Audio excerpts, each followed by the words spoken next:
Bago pa man natin buksan ang second quarter of action, silipin muna natin how Jun Gabriel helped dictate the pace or impose the will of the front line of the Santa Lucia Realtors back in quarter number 1.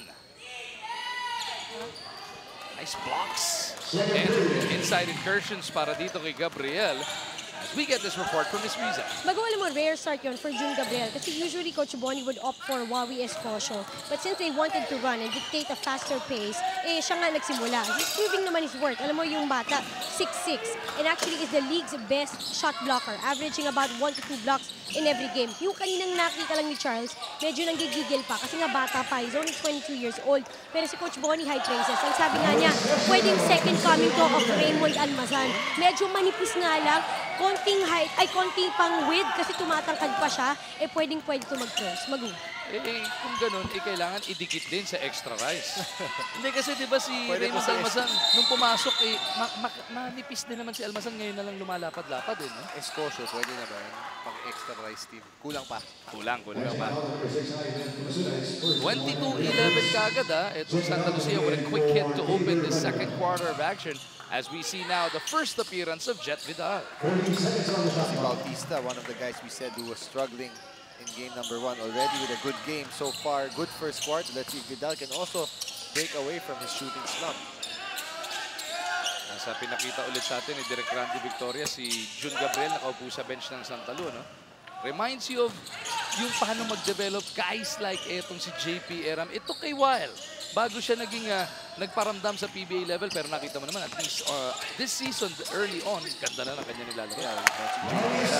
The best player of Blackwater right now. Si Gabriel, with leagues like this, like itong PCBL, it gives them a chance to play more, get more exposure, get more experience, and improve as a player. So, malaking tulong yan for these guys who, I'm sure, dream of playing in the PBA someday. Hindi pa pwedeng maging dominante ka na kung saan ka naglalaro. Kailangan maghanap ka ng mas malalakas na makakalaban, and yun nga mahandog sa'yo ng PCBL. From the outside, it is Isit. Misses on that one. Santa Lucia continuing to make life miserable for Cagayan. May mga screen kasi yung Cagayan at pick and roll. Nagsiswitch lang yung Santa Lucia, and Cagayan has not found a way to capitalize it on the point guard ending up against a big man. They have to learn, or they have to see those mismatches that result from all the switching that Santa Lucia is doing. Coach Toto Dohilio reinserting a couple of his starters. Diyan na ulit sina Salcedo. Si Wederel at naman Magu sa Santa Lucia. Ang ikli ng mga pahinga niya, mga 30 seconds lang, bumabalik na kaagad.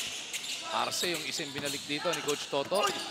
Ball goes inside. Mukhang sumabit doon. Itong si Siruma. That happened because of Robbie Celis. Celis being able to penetrate, drawing the defense. Nice drop pass na naman kay Escosio. Dami ng drop pass talaga ng Santa Lucia. Salcedo pala, napituan ng foul sa pagkakataon na yun. So it is Escosio at the line for 2 free throws. Ang scouting report ang banggit sa atin, ito ang rookie MVP ng CESAFI.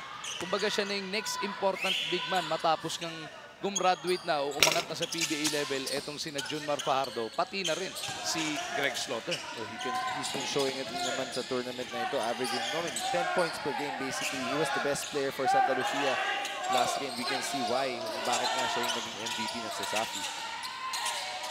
Ball goes to the corner. Shot clock is at 6. They go inside to Banga. Goes to the pivot. John Banga gets the bounce. He's been trying to provide his team with a spark already with 6 points. Almost half his team's points coming off the bench. Hirap din kasi makakuha ng bola mga big men ng Cagayan. Pinapahirapan na sila. Pag nakakuha sila ng bola, halos nakazona yung depensa. Escosio inilabas muna kay Celis. Sabay na nga dito si Celis, pati si Vidal, pero may offensive foul na nasilip. Eagle screen yun kay Onmubere.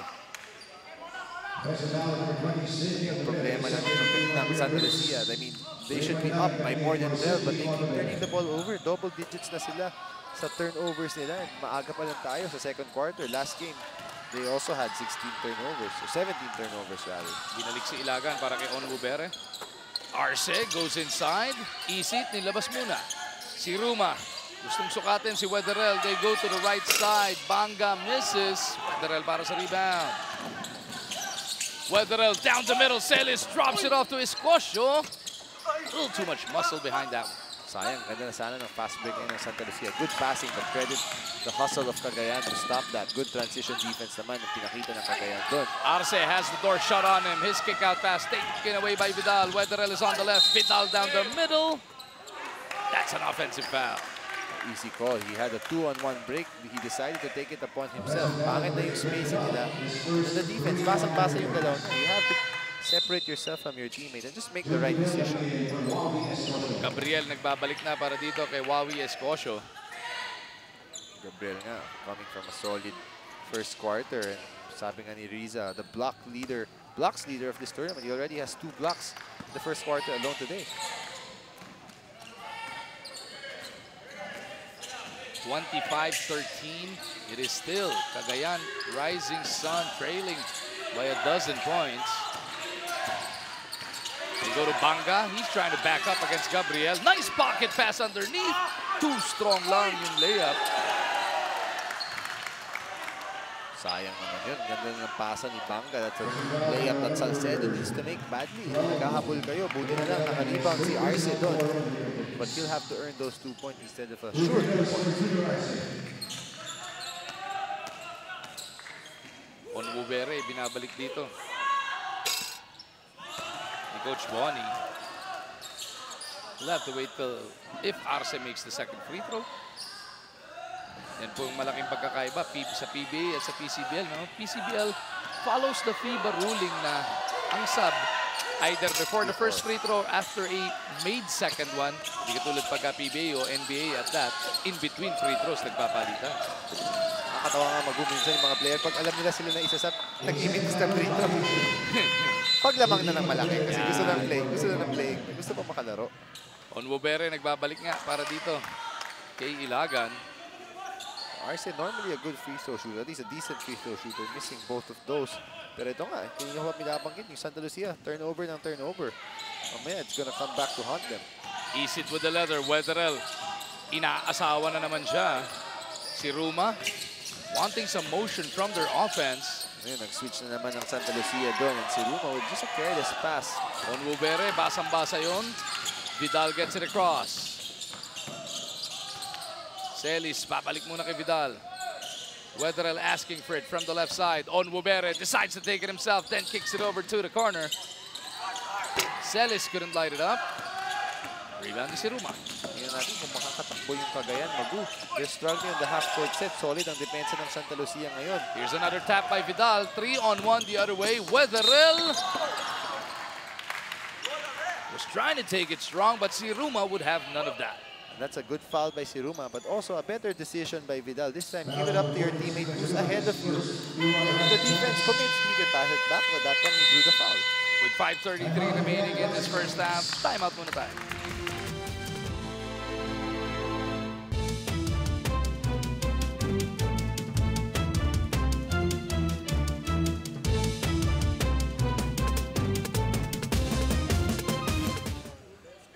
Katulad ng binanggit ni Ms. Riza Diaz kanina, ito si Jun Gabriel ng Santa Lucia Realtors is actually the league leader in terms of blocks in this Founders Cup. Not exactly a lot of blocks from our players, around just 1 per game for most of those guys. Pero another guy who's there is si John Bango, si Nico Banga na tinatawag nila.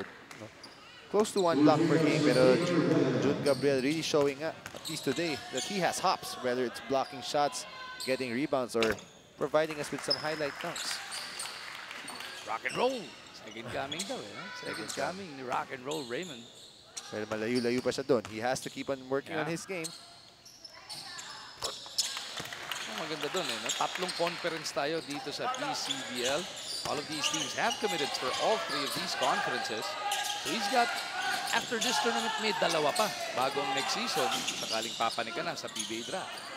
Who knows, that may be enough time for him to improve his game vastly. Eh, may kasabihan nga, di ba? You cannot teach height. So basta nandiyan na yung height, i-develop mo lang yung game dahil lamang ka na, dahil nandiyan na yung tangkad. Well, he has the height, he has the athleticism, he has the length also. Can improve his skill work pa if he keeps working hard. And medyo pwede magpalakas pa ng katawan, magpalapad konti. Ito, dito sa katabi natin, kay Mr. Merv Villar, paturo siya. Paano magpalapad, ano? 27-13. Bumagal ang scoring in the second quarter, Charles. Yeah, both teams really struggling. Siruma with a block.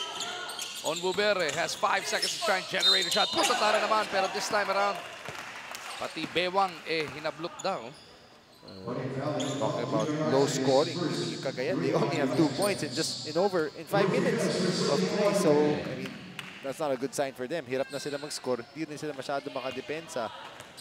Sanay ang Pilipinas basketball fans na may mga household names sa PBA, Charles. Pero after college, mapa UAP, NC, CSAFI, or some of the other leagues, after nun, merong cutthroat industry pa rin of all of these dreamers who still wanna get that PBA dream. At mahigpit ang labanan. Yeah, the PBA can only take in so many players every year. Siguro, maybe 30 plus ang madadraft. Pero hindi lahat doon guaranteed my team. Maybe yung mga first round lang sure. Yung ibang second rounder, hindi rin nakakapirma. So it's not easy at all to be in the PBA. But, you know, just have to keep working on your game. May mga PBA players din naman tayo na galing sa wala. Basically, not a big name after college, but you know, they found their way to the PBA. A bunch of people undrafted even in the PBA today who has had that staying power because of that hard work. Hard work and character at that. Yun ang importante rin, character. Dito, no, pagka ganito sa PCBL, hindi lang yung numbers, hindi lang yung mismong laro sinisilip ng mga PBA coach or management, coaching staff, pati yung paano, yung demeanor heading into the game, yung kilo sa bench, kausapin minsan yung mga assistant, kamusta ba yan sa ensayo, total package yan. Oh, malaking bagay talaga yung ugali. I feel that's very underrated in any team, or people don't appreciate the value of having good chemistry, good attitude, good character players in your team. And if you think about it, for a PBA team, to be looking at these guys na may not be as talented, kung may ugali ka ba, ba't ka natin kukunin? Unless, ang galing mo talaga na, you know, okay, we can just look away from your attitude problems. Kailangan sumobrang superstar naman. Saksakan ang galing ka dapat nun. Si Ruma may tanga ng bola. Meron ng foul bago pa man daw makatira. Reminds me of that movie Draft Day, ano? Kevin Costner. Tinitignan talaga niya yung character ng mga kanyang bibiling player. Pinaanak na ba ako nun, Magu? Isang taon lang ito na. 2 years ago. Hindi ko na panood kasi. Very nice. All of the aspiring athletes out there. It's about football, pero gawin nyo na lang parang basketball na lang kunwari. Kung basketball ang hilig nyo. No, but in any sport naman, yun talagang hinahanap ng mga team. Any professional sport. Ayaw mo magdadala ng bad vibes sa locker yun talaga. And I've been in teams where may mga character nga talaga na bad vibes and hindi siya maganda. You know, Cagayan, they're getting their chances. They've missed 4 free throws this quarter already. When you're struggling to score, that free throw line should be your friend, pero not so far. Vidal lights it up. Pushes this lead now up to 19. Napako na sa 13 puntos ang Cagayan. And then they turn the ball over again. So Santa Lucia doing everything right. And when Riza told us a while ago that Cagayan wanted to generate offense from their defense, it's Santa Lucia doing that. They're getting the stops, they're getting opportunities to run, and they're not allowing Cagayan to have any good looks whatsoever. And the Santa Lucia faithful in the gallery enjoying everything that they are seeing dito sa loob ng JCSGO. Vidal trying to go back-to-back. He does! That's part of the Jet Vidal we know. Not the guy who had 7 points and 2 for 9 shooting. A guy who can get hot, and you know he's feeling it already. 35-13, the Realtors trying to stamp their class on the Cagayan Rising Sun. Vidal na naman will push the action. Jet goes to the other side. Kamasura puts it up. Not that time around, but look who is battling for the rebound. It is Bautista tying up Salcedo. Good pass though by Jet Vidal. Libre dun si Kamasura. Sayang. That would have been big for Santa Lucia, but nonetheless, behind Jet Vidal's hot shooting, good handoff play, good shot.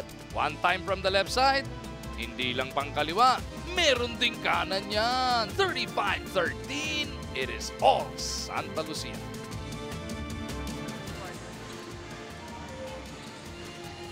Jumbo plastic linoleum, yung kanilang coaching staff, scouting dito sa Cubao. Bakit nga po hindi? ang mananaig sa knockout game na to ang kanilang makakalaban sa best of 3 semi-final round. Yan ang alam pong inaantay natin to get us going. Kaida will be taking on Euromed. Jumbo Plastic is waiting. Mukha bang Santa Lucia na? Maaga pa. Maaga pa, kayang-kaya pa. But Cagayan better turn things around, Maguen. They better start now. Entering the half, at least kung mga 15 points baka manageable pa. Pero pag lumaki pa lalo to, nako, mahirapan pa sila lalo. Nanakaw pa doon sa kabila. Baliktad nga lang ang Peg 2 sa pagkakataon na yan. Sayang. Good inbounds play drawn up by Coach Bon. Hindi lang na-shoot. Itong Cagayan Rising Sun digging deeper into their bench. Si Coach Toto Dohilio looking for the proper combination to give some life to their fight. 22 ang kailangan bunuin dito ng Rising Sun. Vidal, nice flyby move. 8 points in the last couple of minutes para kay Jet. Oh, he's really feeling it. Kumpiyansa na talaga si Jet Vidal ngayon. And 8 points nga, sabi mo, together with itong si Bautista na may 6 points sa first quarter. So last game, they combined for 7 points. The two Gunners with 14. And the first half isn't even over yet. And yung biggest difference so far between that first game and this first half of the second game. Kita mo naman yung depensa na itong Santa Lu. Airtight.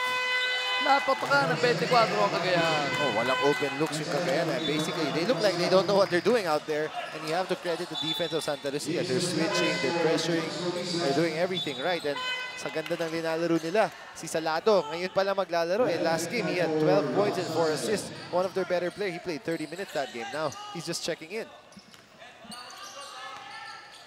Bautista looks like he will enjoy the rest of this first half from that bench. Sarangay likewise on the floor para dito sa Santa Lu. They want to go back to Vidal.